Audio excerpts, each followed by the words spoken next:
Buen día, hermanos. Vamos a pasar al tiempo de la alabanza.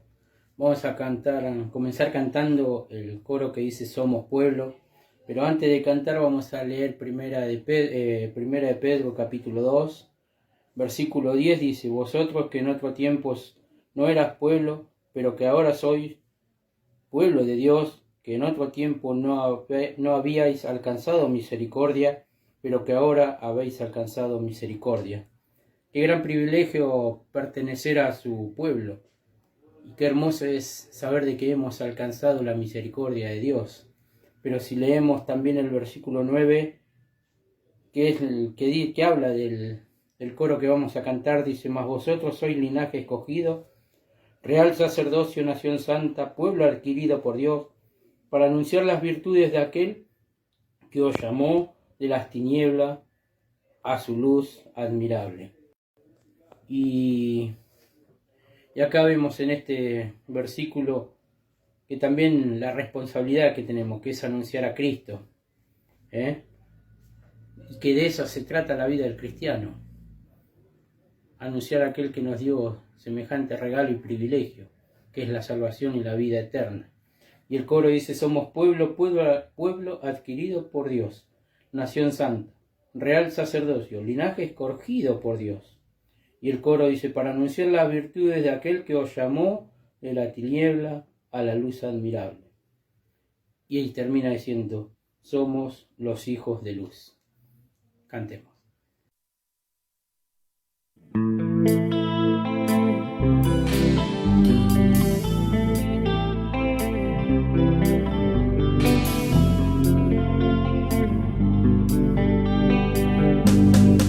Somos pueblo adquirido por Dios, nación santa, real sacerdocio, linaje escogido por Dios.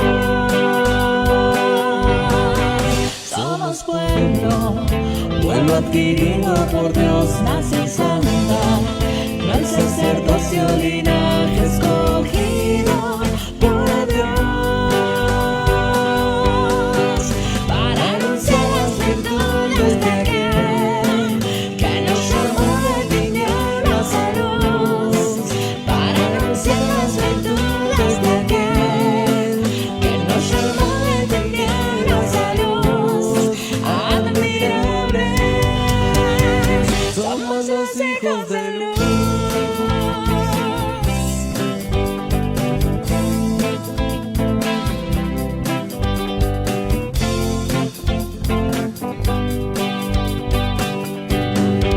Somos pueblo adquirido por Dios, nación santa, real sacerdocio, linaje escogido por Dios. Somos pueblo adquirido por Dios, nación santa, real sacerdocio, linaje escogido por Dios.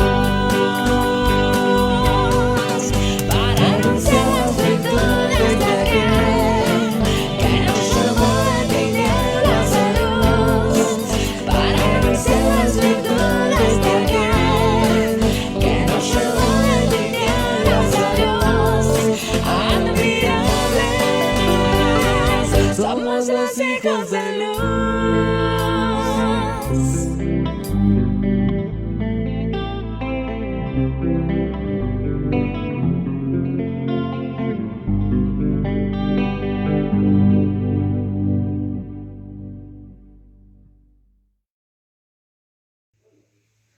Continuamos alabando al Señor y vamos a cantar el coro que dice: por mucho tiempo busqué una razón de vivir.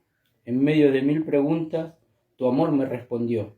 Ahora veo la luz y ya no tengo temor. Tu reino vino a mi vida y ahora vivo para ti. Y el coro dice: cantaré de tu amor, rendiré mi corazón ante ti. Tú serás mi pasión y mis pasos se guiarán por tu voz. Mi Jesús y mi Rey, de tu gran amor cantaré, Señor. Cantemos con todo el corazón a nuestro Señor.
y mi Rey, de tu gran amor cantaré,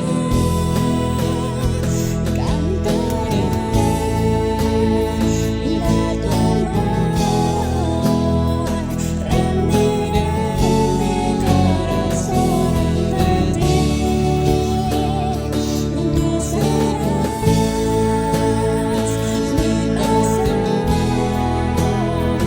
y mis cosas llegarán por tu voz, mi Jesús y mi Rey, de tu gran amor cantaré.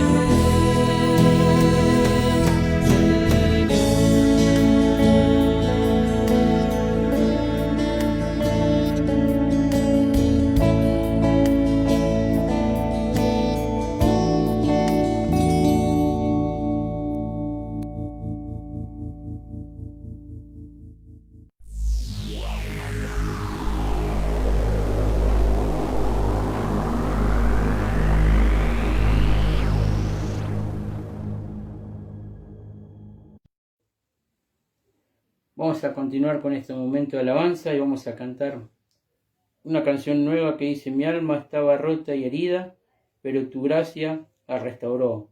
Manos vacías que tú llenaste, soy libre en ti, soy libre en ti. Sublime gracia del Señor que a un pecador salvó. Fui ciego, mas hoy veo yo, perdido, y Él me halló. Ahora puedo ver, oh, puedo ver sus ojos de amor.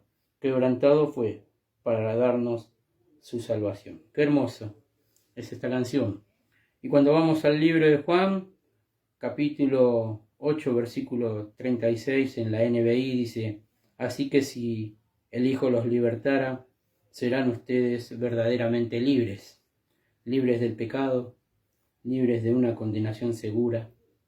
Y qué hermoso es saber de que somos libres porque Él dio su vida por vos y por mí. Cantemos.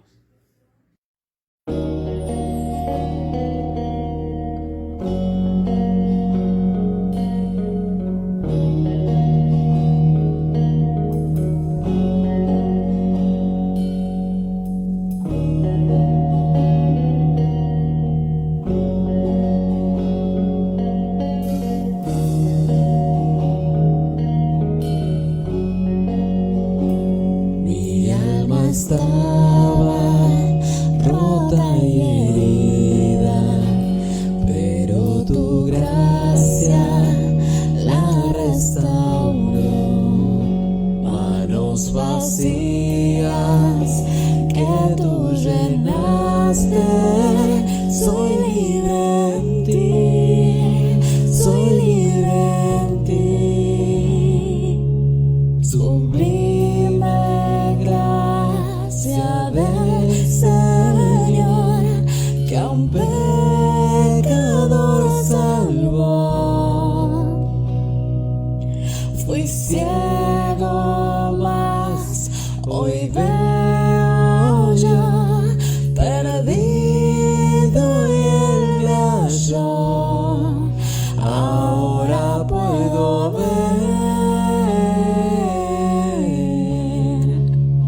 puedo ver sus ojos de amor.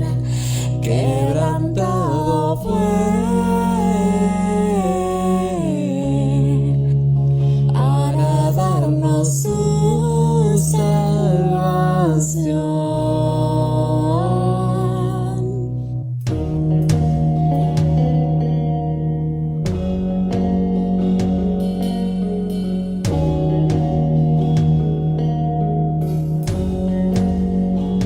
Tú no me juzgas por mis fracasos, tú me aceptas tal como soy. Toma mi vida como vasija para mostrar tu gloria en mí.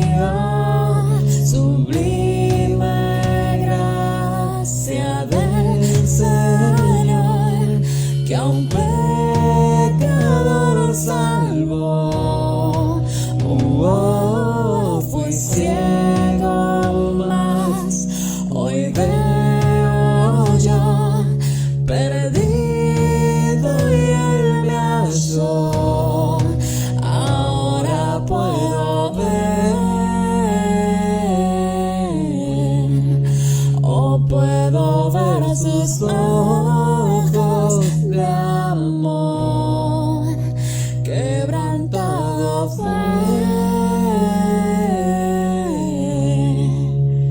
para darnos su salvación.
Hola, ¿cómo se encuentran? Bueno, para mí es una bendición estar juntos nuevamente para poder compartir un tiempo con la palabra de Dios.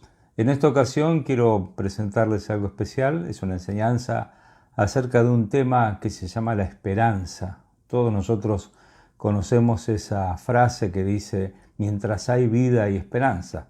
Bueno, nosotros nos encontramos con la circunstancia de que estamos viviendo momentos difíciles, pero gracias a Dios podemos tener verdadera esperanza en Cristo, y acerca de ese tema me gustaría estar hablando con ustedes en este tiempo. Para eso he preparado un material especial que se encuentra con un PowerPoint, así que justamente lo vamos a poder compartir de esa manera brevemente a continuación. Pero antes le quería leer un texto de la palabra de Dios. Cuando Sofar estaba acusando a Job, a pesar de sus muchos errores, él le decía algunas verdades que han quedado para nosotros, y algunas de esas incluso son promesas importantes. Dice ahí en Job capítulo 11 versículos 17 y 18 lo siguiente: la vida te será más clara que el mediodía, aunque oscureciere será como la mañana, tendrás confianza porque hay esperanza, mirarás alrededor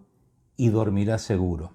Este debería ser nuestro mayor anhelo, poder tener confianza y en consecuencia descubrir que la razón para esa confianza es la esperanza y tener paz, tranquilidad.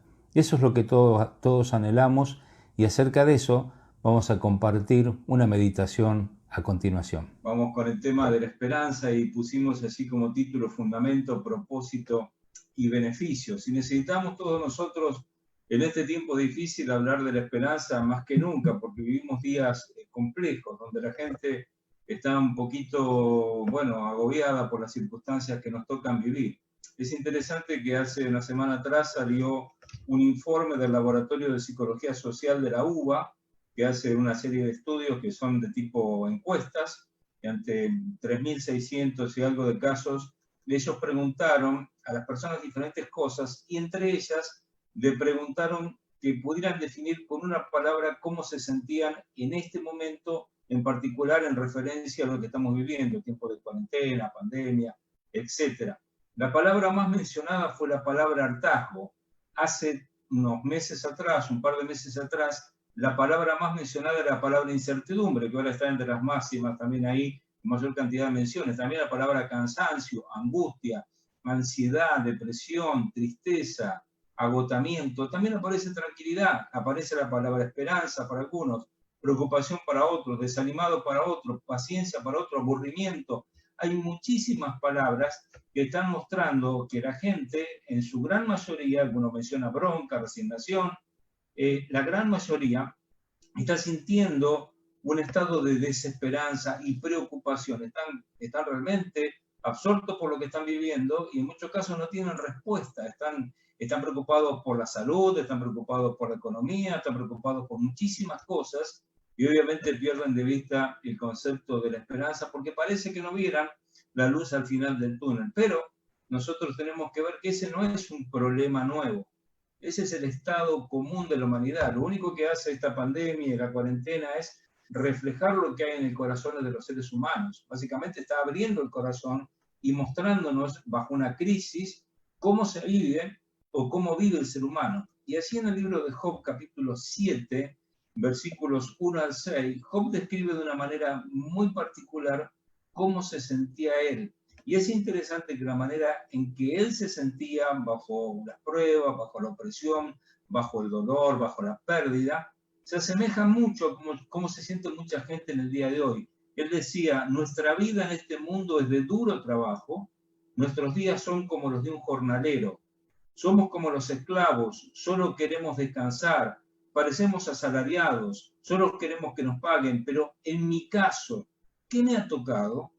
Meses de sufrimiento y noches de miseria. Me acuesto y me pregunto si volveré a levantarme. Se me hacen largas las noches esperando un nuevo día. Mi cuerpo, decía Job, es una costra infestada de gusanos. La poca piel que me queda huele mal y supura. Y eso es lo que más me llama la atención, porque aquí se describe la condición del ser humano en este tiempo. Pasan mis días más veloces que una lanzadera y ya he perdido toda esperanza. Esto es Job capítulo 7, versículos 1 al 6. La palabra lanzadera es la lanzadera del telar, del tejedor. Es como un instrumento que se utiliza para tejer, justamente para agilizar el movimiento del hilo para generar la trama. Así que tiene que moverse rápido para que la trama tenga consistencia. Dice, pasan mis días tan veloz como una lanzadera del telar. Y dice, ya he perdido toda esperanza. Una sucesión interminable de días uno tras otro, igual el uno al otro, y todos los días empiezan mal y todos los días terminan mal. Ese es el sentir de las personas que están pasando por circunstancias de crisis, y ese es el sentir de aquellas personas que están pasando por un momento muy angustioso en su vida, y así lo vive la sociedad, así lo vive mucha gente en este tiempo. Bueno, pero hay un pasaje que se encuentra en Zacarías capítulo 9, versículo 12, que es una profecía de Zacarías para un día futuro. Zacarías estaba mirando el tiempo de los macabeos, el tiempo en que los griegos, digamos, habían apoderado de Jerusalén y los macabeos liberaron y purificaron el templo y liberaron al pueblo de Israel de ese tiempo. Fue un tiempo muy particular. Y ahí en ese momento algunos de los judíos iban a sufrir por causa de estos seleucidas, iban a sufrir la prisión, pero él dice, vuelvan pues a la fortaleza, prisioneros de esperanza. En este preciso día, yo les hago saber que les devolveré el doble de lo que perdieron.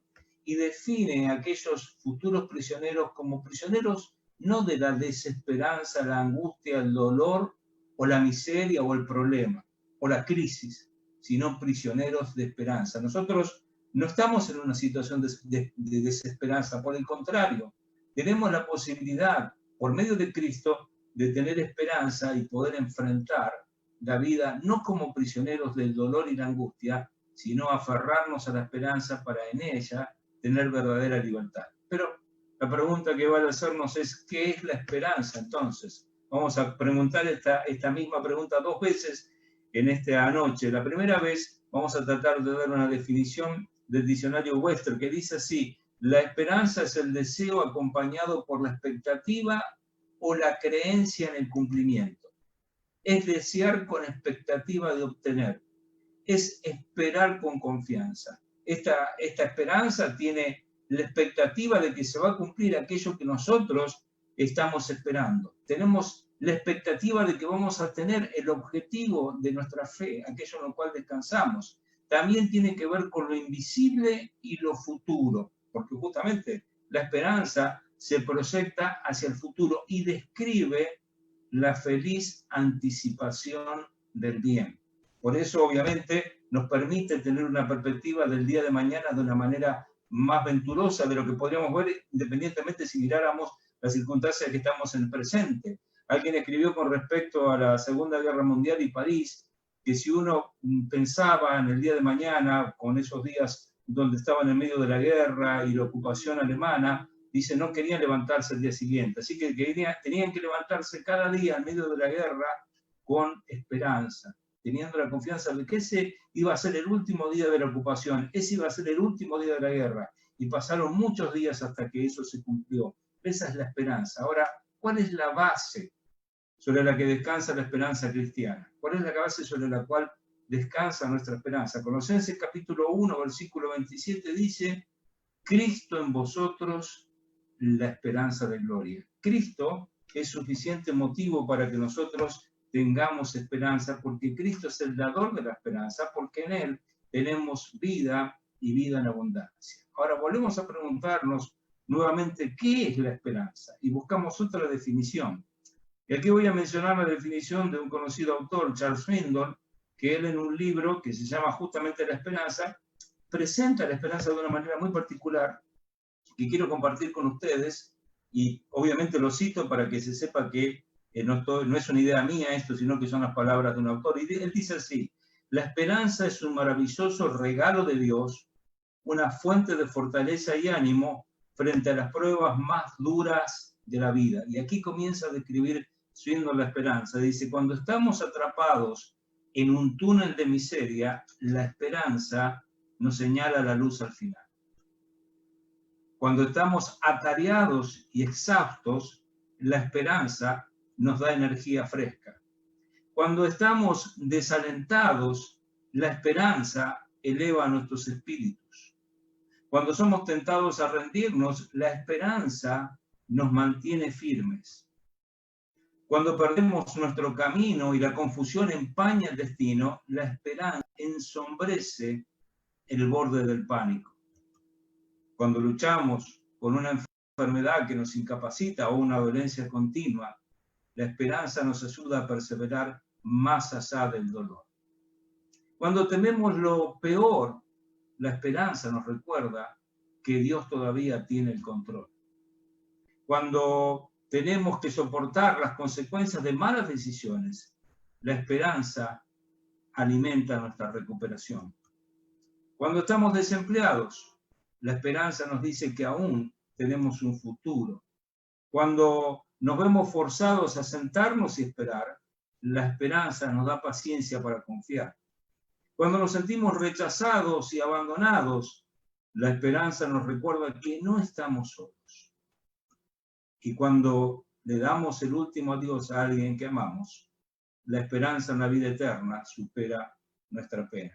Me gusta tanto esta descripción de la esperanza que se Swindoll que la tenía que compartir completa, porque justamente la esperanza es un bien preciado para nosotros. Necesitamos la esperanza. Sin esperanza nada tiene sentido y caeríamos en pozos profundos de desesperación si no fuera porque algo nos sostiene. Porque tenemos esa fe, porque tenemos esa confianza de que hay un futuro mejor. Así que lo primero que uno tiene que preguntarse es, ¿dónde nace la esperanza? O sea que la esperanza es tan importante. ¿Dónde nace? ¿Dónde tiene su principio la esperanza? ¿Dónde comienza la esperanza? Bueno, básicamente la esperanza nace en las promesas. El principio de la esperanza se encuentra en la promesa, en las promesas. Hay un libro que todos nosotros seguramente tenemos y si no tenemos, bueno, pidan uno, de alguna manera se lo proveeremos, pero hay un libro que está lleno de promesas ciertas de parte de Dios para todos nosotros, y por medio del cual podemos ver crecer nuestra esperanza. Así que la esperanza comienza allí y se manifiesta en una proyección de vida. Cuando uno tiene esperanza en las promesas verdaderas, uno se proyecta para adelante con confianza. ¿Cómo sé yo que la esperanza nace por medio de las promesas? Bueno, primero porque tengo hijos y porque tengo nietos. Y uno ve en los niños lo siguiente, que cuando uno a un niño le hace una promesa, el niño toma esa promesa como si fuera un cheque al portador, algo cierto, algo seguro. Es algo en lo cual confía ciegamente. La abuela me dijo que me iba a regalar esto, el abuelo me dijo que me iba a llevar a tomar helado, papá me dijo tal cosa. Lo dan por hecho y eso les permite mantenerse y sostenerse con respecto a lo que vendrá, porque hay una promesa de parte del papá, del abuelo, de la abuela, de mamá. Por eso tenemos que cuidarnos mucho los mayores cuando hacemos promesas a nuestros niños. Pero la verdad es que la promesa nos permite tener una proyección, mirar para adelante. Y yo quiero que en esta noche observemos rápidamente la vida de un gran hombre de Dios llamado Abraham. Y la palabra de Dios nos enseña mucho acerca de Abraham, cómo Abraham recibió promesas certeras de parte de Dios y cómo esas promesas de parte de Dios lo sostuvieron a lo largo de su vida y le dieron la posibilidad de mantenerse en esperanza y en confianza. Y es un modelo para nosotros de dónde debería estar puesta nuestra fe. Dice así en Génesis capítulo 12, versículos 1 al 3, lo siguiente. Pero el Señor le había dicho a Abraham, vete de tu tierra y de tu parentela y de la casa de tu padre a la tierra que te mostraré. Yo haré de ti una nación grande. Te bendeciré y engrandeceré tu nombre y serás bendición. Bendeciré a los que te maldigan y maldeciré a los que te maldigan. Y en ti serán benditas todas las familias de la tierra. En este pasaje se registra la promesa que Dios le hizo a Abraham, la cual se extiende por todas las escrituras. Este pacto que hizo Dios con Abraham en Génesis capítulo 12, en Génesis capítulo 15, en Génesis capítulo 17, es un pacto perpetuo, es algo que Dios prometió. Y todo eso que Dios prometió sostuvo a Abraham y a su descendencia, y aún llega hasta nosotros, porque Abraham es el padre de la fe y nos muestra a nosotros un modelo, un ejemplo de fe. Ese pacto incluía una simiente, una descendencia, y justamente se identifica esa descendencia no solamente con la descendencia de la casa de la familia de Abraham en el pueblo de Israel, sino también con la simiente que es Cristo. Un día, por medio de la descendencia, de la simiente de Abraham, vendría el Salvador, el Mesías de Israel, el Salvador de nosotros, de cada uno de aquellos que creemos por la gracia en el Señor. También prometía para el pueblo de Israel una tierra, prometía una nación. Haré de ti una nación grande. Y prometía también una bendición y una protección divina, como dice la palabra de Dios. Bendeciré a los que te bendigan y maldeciré a los que te maldigan, y en ti serán benditas todas las familias de la tierra. Esa es una promesa de parte de Dios y sostuvo a Abraham. Ahora, estos son versículos 1 al 3, pero es muy interesante el versículo 4. Dice así, y se fue Abraham como el Señor le dijo. El Señor le dijo, vete de tu tierra y de tu parentela a la tierra que te mostraré. El versículo siguiente dice, y se fue Abraham como el Señor le dijo. Por quien escribió, Spurgeon escribió, Abraham ya había alcanzado una edad avanzada, pero tenía otro siglo de vida por delante, aunque entonces no lo podía prever ni anticipar. Podría haber dicho, Señor, soy demasiado anciano para viajar, demasiado anciano para dejar mi tierra y empezar a vivir como un peregrino. Pero no habló de esa manera. Se lo ordenó ir y leemos, y se fue Abraham. Abraham se fue. Él tomó en la esperanza, la promesa de Dios, tomó el motivo para tener esperanza y arrancó rumbo a aquella tierra que él desconocía. Con la seguridad de con que no tenía hijos, Dios iba a hacer de él una nación grande. Con certezas que venían simplemente de promesas. Bueno, nosotros tenemos la promesa de Dios que nos asegura que podemos tener esperanza en esta vida eterna que Él nos ha prometido. Dice también la palabra de Dios algo más con respecto a este tema allí en Romanos 4, que vamos a ver en un momento. Y vamos a encontrar que allí descubrimos cuál es el propósito de la esperanza. La esperanza tiene un propósito bien claro, su principio es la promesa. Pero Dios nos da promesas para que nosotros tengamos perseverancia, continuidad de nuestra fe, para que nuestra fe se extienda para adelante, y justamente la perseverancia en la fe es un privilegio. Es muy interesante el tema de Abraham. Así en Romanos capítulo 4, versículos 18 al 22 podemos leer lo siguiente con respecto a este tema. El tiempo fue pasando, la promesa de Dios parecía cumplirse en parte, y si bien Abraham estaba radicado en una tierra que todavía no le pertenecía porque vivía como un nómade en ese lugar con su esposa Sara, con su sobrino Lot, todavía Abraham no tenía hijos.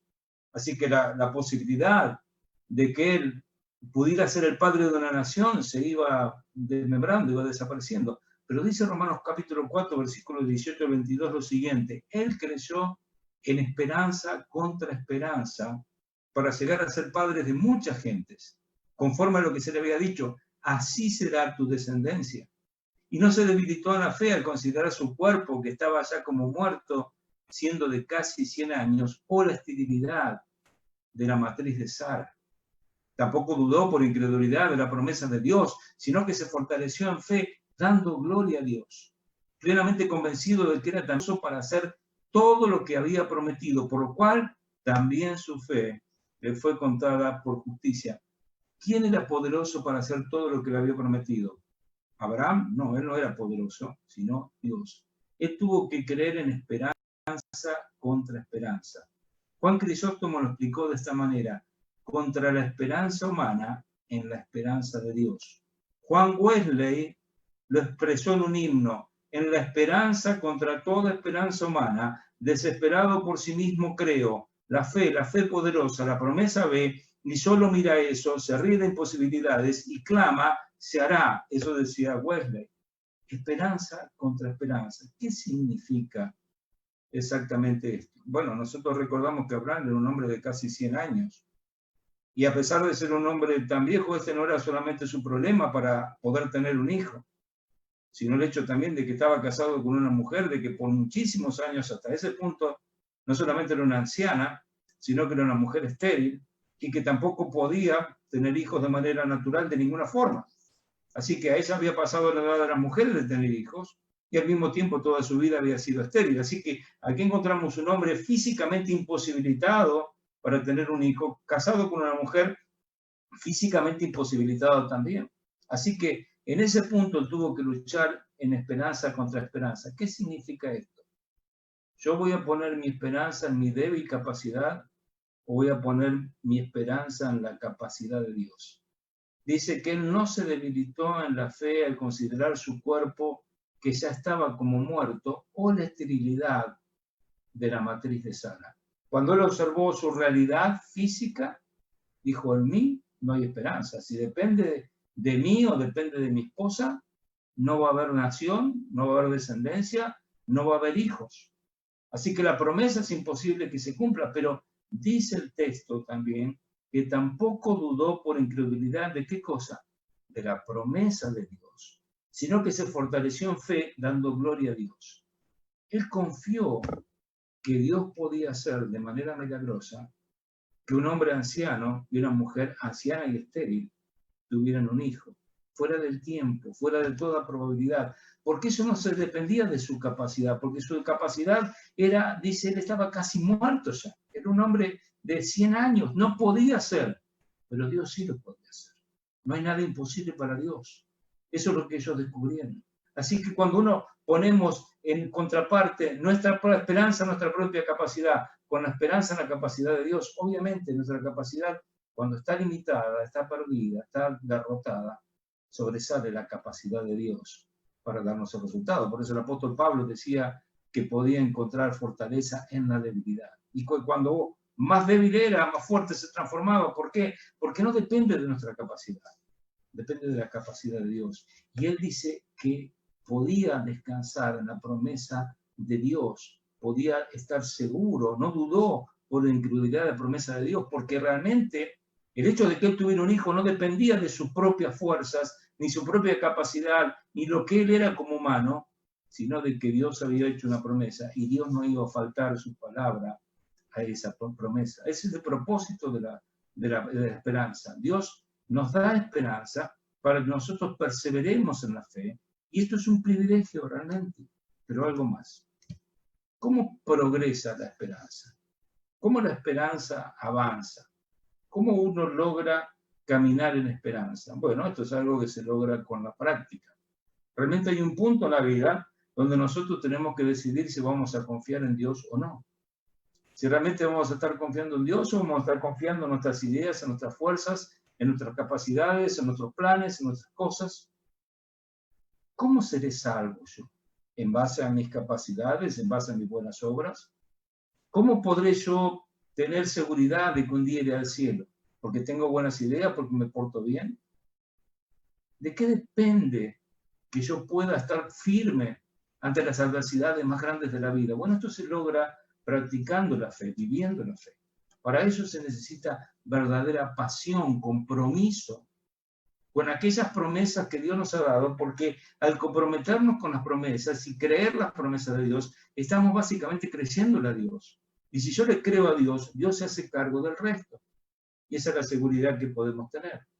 Así encontramos en Hebreos capítulo 11, versículos 17 al 19, algo que está mencionado en Génesis capítulo 22.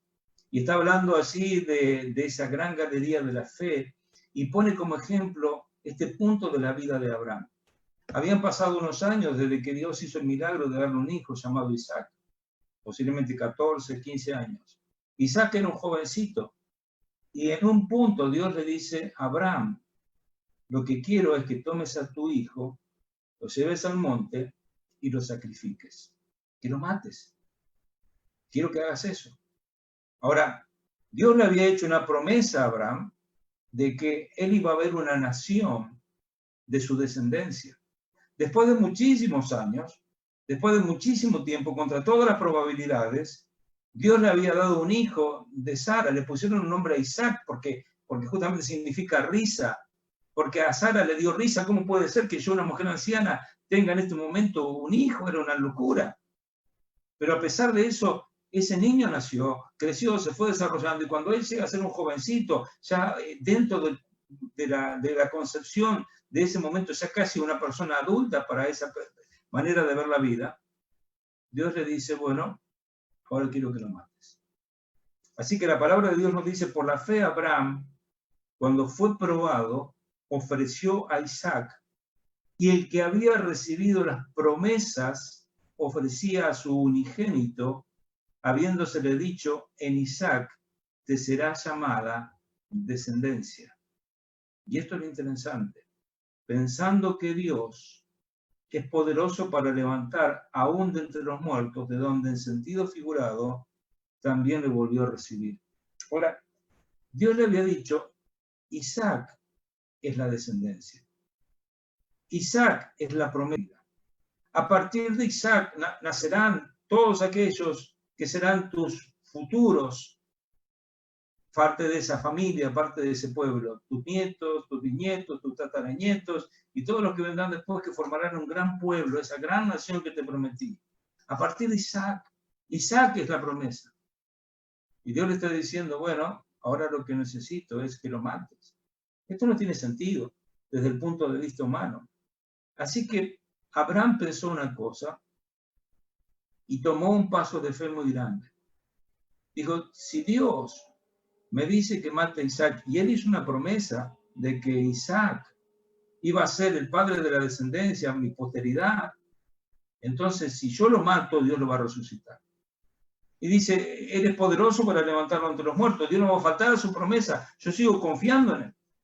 Y confiando en Él estaba dispuesto a matarlo si es necesario. Y dice, y en un sentido, fue tal su decisión de tomar a su hijo Isaac, porque creía en las promesas de Dios, que en un sentido lo recibió desde los mismos muertos, porque estuvo casi muerto ese jovencito. Al creer que la promesa de Dios con respecto a Isaac era incondicional, o sea, no dependía de Abraham, sino de Dios, Abraham llegó a la conclusión de que Dios cumpliría esa promesa, así esto requiriera resucitar a Isaac de los muertos. La palabra en sentido figurado implica que Abraham recibió a Isaac como si hubiera regresado de los muertos porque estuvo a punto de morir a manos de su padre. Eso es increíble, eso es tremendo. Nosotros tenemos que pensar en esta fe de este hombre, confiando en estas promesas seguras de Dios. Dios ha prometido, Dios lo cumplirá. Dios no es hombre para mentir. Él cumple sus promesas. Parece interesante cuando uno lee Génesis capítulo 22, versículo 5, versículo 8, porque es ese momento donde Abraham está yendo con este jovencito rumbo al monte. Dice, entonces Abraham dijo a sus siervos, esperen aquí con el asno y el niño y yo iremos a este lugar, así adoraremos y luego volveremos aquí mismo. Y después el hijo le preguntó, papá, ¿y dónde está el cordero? ¿Dónde está el cordero del sacrificio? Y Abraham respondió, Dios proveerá cordero para el holocausto, hijo mío, y juntos siguieron caminando. Él, a pesar de que estaba dispuesto a tomar la vida de su hijo, aunque nos parezca increíble, algo irracional para nosotros, de todas maneras, él tenía la seguridad de que Dios no lo iba a defraudar. Él dice a sus siervos, esperen acá, el niño y yo iremos y volveremos. ¿Por qué volveremos? Si yo lo iba a matar al niño, ¿por qué volvería? Bueno, volvería porque Dios no iba a fallar a su promesa. Y si él tomara el cuchillo y se lo clavara a su hijo, Dios lo iba a resucitar. Pero sabemos que era simplemente una prueba y que Dios nos permitió eso. Dios no permitió que él matara a su hijo. Pero él verdaderamente confió y practicó la esperanza. Quiero decirte con esto que en los tiempos más oscuros, en los momentos más difíciles, es cuando más tenemos que aferrarnos a las promesas de Dios. Cuando más tenemos que descansar que aquello que se nos ha dicho es cierto. Cuando más tenemos que indagar en la Biblia lo que Dios tiene para nosotros. Cuando más tenemos que aseverar de que Dios ha prometido y Dios cumplirá. La esperanza en la vida eterna. La seguridad en aquellas circunstancias difíciles que nos tocan vivir. Ayer falleció un joven, un hombre bastante joven, de la edad de mi hijo, compañero y amigo de mis hijos, de un hermano en la fe, gracias a Dios, muy amigo también de mi yerno. Él falleció de un cáncer fulminante a pesar de su joven edad. Y es interesante lo que ellos planteaban, ¿no? El tema de la fe de este joven, de este hombre, un muchacho, realmente para mí. Y ellos estaban considerando, ahora están en un lugar mucho mejor. Motivo de esperanza y tranquilidad y seguridad. Ahora, ¿qué sucedería si no creyéramos? ¿Qué sucedería si no tuviéramos la palabra de Dios que nos asegura que tenemos vida eterna en Cristo? Esto sería un momento de desesperación, de descontrol. Cuando falleció mi papá, yo recuerdo que ese fue un momento de mucho dolor, de mucha tristeza, pero mi papá había estado declarando en los últimos momentos de lucidez que tuvo su fe en Cristo, así que mi hermano y yo, que somos los creyentes, teníamos la paz y la tranquilidad de que mi papá está con el Señor. ¿Por qué? Por su propia declaración de fe, porque él lo dijo y porque él mostró que él creía en Cristo y que su anhelo más grande era volver a juntarnos en el cielo. Así que en base a esa certeza, fue una despedida triste, dolorosa, con lágrimas como corresponde, pero no de desesperación, sino de esperanza. Pero mi cuñado, que es un hombre que no conoce al Señor, y que es un hombre que fue, en cierto sentido, recibido con mucho cariño por mi papá y que tuvo, digamos, una gran deuda en todo sentido hacia mi papá en su vida, y que él había perdido a sus padres siendo muy jovencito, y bueno, tuvo mi papá una especie de padre sustituto, por así decirlo. Bueno, él estaba desesperado. Así que golpeaba el cajón de mi papá y gritaba, no te vayas, no. Hasta último momento, hasta que colocaron ese cajón en el lugar que correspondía en aquel nicho, él siguió golpeando el cajón y gritando y llorando. ¿Por qué? Porque no tiene esperanza. Porque sigue sin esperanza, lamentablemente. Y para una persona sin esperanza, la muerte es terrible. Pero para aquel que cree, Dios es poderoso para levantar, Dios es poderoso para darnos vida eterna. Y esa es la seguridad que uno puede tener en Cristo. Y ese es el valor de la esperanza. Tenemos que practicar la esperanza en los momentos oscuros, porque allí es donde la esperanza toma su valor. Ahora, en cuarto lugar, ¿cuál es el producto de la esperanza? ¿Qué produce la esperanza? Bueno, la esperanza produce paz. Cuando tenemos esperanza, tenemos paz. Esto es lo más maravilloso del hecho de tener esperanza. Y esta paz, obviamente, para muchos de nosotros implica tratar de entender qué es. Bueno, la descripción de los judíos acerca de la palabra shalom, la palabra paz, es como estar en un prado primaveral, ¿no? En la primavera, en un prado muy abierto, donde uno tiene un medio ambiente perfecto, donde uno está disfrutando una especie de picnic, un lugar tranquilo, un remanso, quizás algún arroyito, algunos arbolitos, un lugar de mucha tranquilidad, donde uno puede estar cómodo, donde no hay interrupciones, donde no hay ruido, donde no hay locura, un lugar de paz. Bueno, ese es el producto de la esperanza. Podemos estar en medio de los dolores más grandes, las angustias más grandes, los problemas más grandes, pero el Hijo de Dios está tranquilo porque en Cristo tenemos paz. Pero para eso necesitamos tener una perspectiva celestial, una perspectiva diferente de la vida. Dice así en Hebreos capítulo 11, versículos 8 hasta 18, lo siguiente. Por la fe Abraham, siendo llamado, obedeció para salir al lugar que había de recibir como herencia y salió sin saber a dónde iba. Dice también, por la fe, habitó como extranjero en la tierra prometida, como tierra ajena, morando en tiendas con Isaac y Jacob, herederos de la misma promesa, porque esperaba la ciudad que tiene fundamentos, cuyo arquitecto y constructor es Dios, conforme a la fe. Murieron todos estos sin haber recibido lo prometido, sino mirándolo de lejos y creyéndolo y saludándolo y confesando que eran extranjeros y peregrinos sobre la tierra, porque de los que de esto se dice, claramente dan a entender que buscan una patria, por lo cual Dios no se avergüenza de llamarse Dios de ellos, porque les ha preparado una ciudad. Producto de la esperanza es paz. Y cuando uno observa este pasaje, está hablando básicamente de Abraham y Sara. Ellos fueron llamados a una tierra prometida después de haber recibido una promesa. Y ellos recibieron la promesa aparte no solo de una tierra prometida, sino de una descendencia innumerable. Así que ellos se limitaron a aceptar estas promesas, confiaron en ellas, a pesar de que vivieron como nómadas, que vivieron en carpas, no tuvieron morada fija. Y tampoco vieron una cantidad de hijos, porque solamente tuvieron un hijo.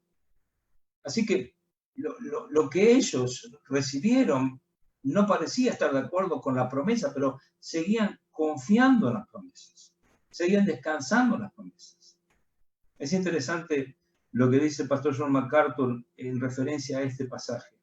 Lo más positivo de nuestra fe no es lo que podemos ver, sujetar o medir, sino la promesa de que un día estaremos para siempre con el Señor. Los cristianos cuya fe no se extiende hasta el cielo tendrán sus ojos en las cosas de este mundo y se preguntarán, ¿por qué no son más felices en el Señor? Nada en esta vida, ni siquiera las más abundantes bendiciones terrenas de Dios, le dará a un creyente la satisfacción y la alegría que vienen con la seguridad absoluta de la gloria futura. Abraham salió sin saber a dónde iba, pero dice que ellos estaban esperando no una ciudad terrenal, sino algo más grande. Si bien ellos recibieron la promesa de una patria terrenal, que tiene límites concretos, específicos, y un pueblo que tiene justamente una nación propia como tal, estaban pensando en algo más grande. Ellos no estaban pensando simplemente en una ciudad llamada Jerusalén o una tierra llamada Israel. Ellos estaban esperando una ciudad que tiene fundamentos, cuyo arquitecto y constructor es Dios. La visión de Abraham y de Sara fue una visión más amplia, fue más allá. Ellos estaban buscando una patria celestial. Nosotros somos ciudadanos del cielo si confiamos en Cristo. Tenemos una patria celestial. Ahora, ellos, a pesar de que justamente anduvieron como peregrinos y extranjeros en este mundo, nunca recibieron lo prometido desde lo material. Aunque tuvieron el hijo Isaac, nunca vieron una gran descendencia. Y aunque tuvieron una tierra, habitaron en ella como extranjeros, básicamente. Así que ellos estuvieron allí sin haber recibido lo prometido, dice, sino mirándolo de lejos. Y esta figura es tremenda, ¿no? Mirándolo de lejos, como uno si estuviera mirando algo digamos, del otro lado de un arroyo o del otro lado de un río, algo que está un poco lejos, no lo podemos tocar, hay algo que está lejos. Dice, lo están mirando de lejos, pero lo creen, creyéndolo. Y saludándolo, es interesante que saludándolo le daban la bienvenida. Aquellos que todavía no recibían, por la fe le daban la bienvenida. Nosotros hoy en día podemos ver de lejos el cielo. Ninguno de nosotros sabe exactamente cómo es el cielo.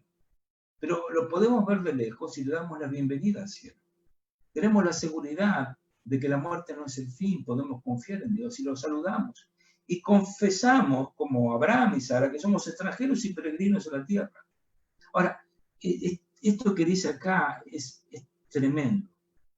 Dice, por lo cual Dios no se avergüenza de llamarse Dios de ellos, porque les ha preparado una ciudad. Aquellos que, como el salmista, dicen, yo lo único que quiero es habitar en su casa todos los días de mi vida para contemplar su hermosura y solazarme en su templo, dice Salmo 27:4. Aquellos que dicen, yo sé que mi Redentor vive y bueno, al final se levantará del polvo y yo también he de contemplar a Dios. Aquellos que tienen esa fe son personas de los cuales Dios no se avergüenza de llamarse el Dios de ellos.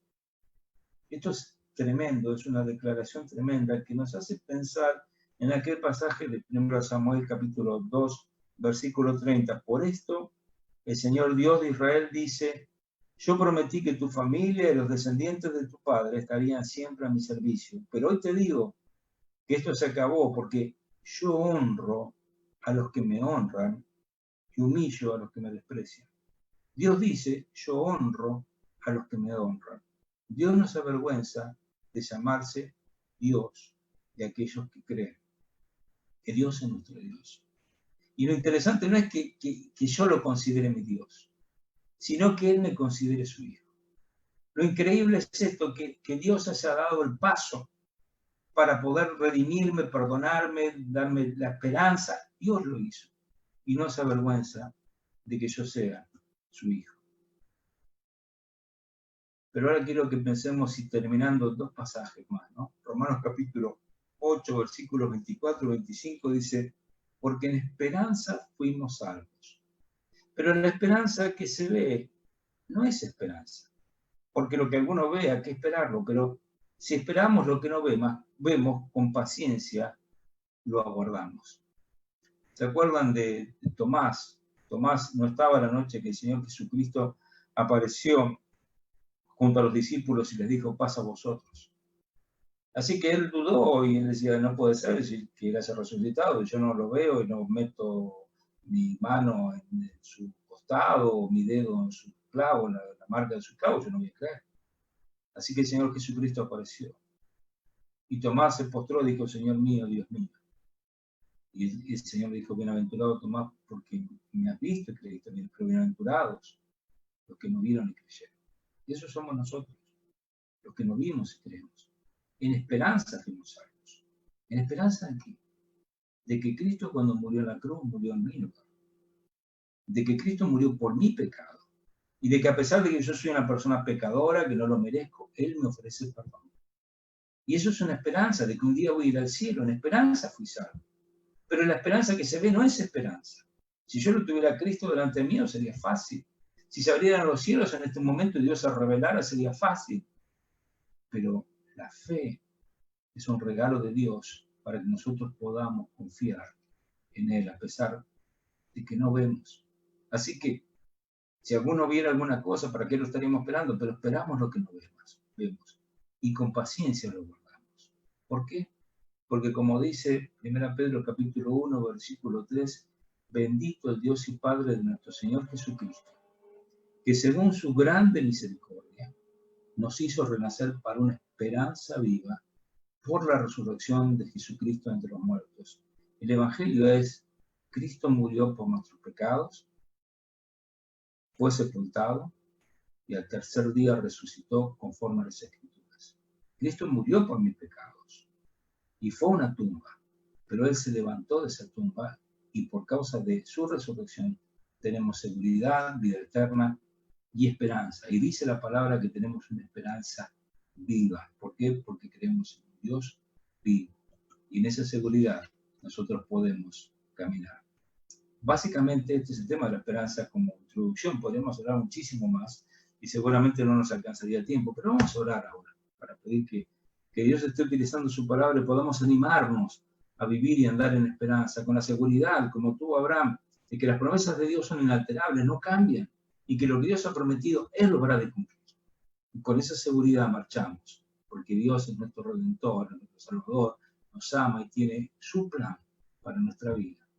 Y ese plan Él lo habrá de cumplir conforme a su voluntad. Oramos, Señor, te damos gracias por tu amor y tu misericordia. Te rogamos que tú nos ayudes a confiar en ti y a poner nuestra esperanza en ti. Ayúdame. Si hay alguien que escucha tu palabra en esta noche y no te conoce, que tú obres en su corazón para que pueda buscarte a ti, buscar la esperanza que hay en ti, el perdón de pecados y la nueva vida que solamente tú puedes ofrecer. Pensando que tenemos esperanza más allá de las circunstancias temporales. Tenemos esperanza en lo eterno. Gracias porque sabemos que tú tienes el control de todas las cosas. Confiamos en ti y todo lo que sucede, al fin y al cabo, como dice tu palabra, obra para mí. Gracias por todo, Señor. En nombre del Señor Jesús.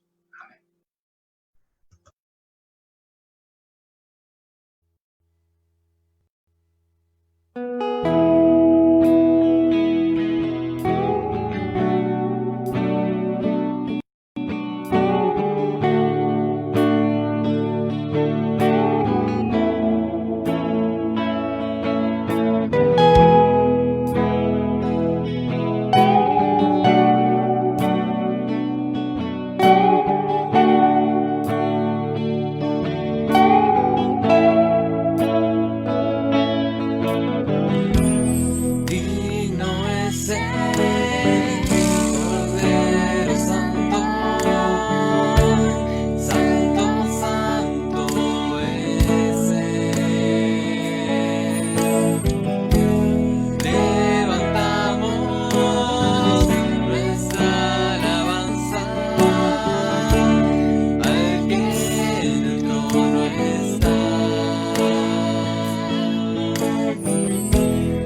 Cantaba alegres a Dios,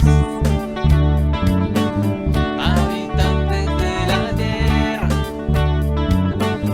glorificad al Creador, reconocer su grandeza, con alegría cantar.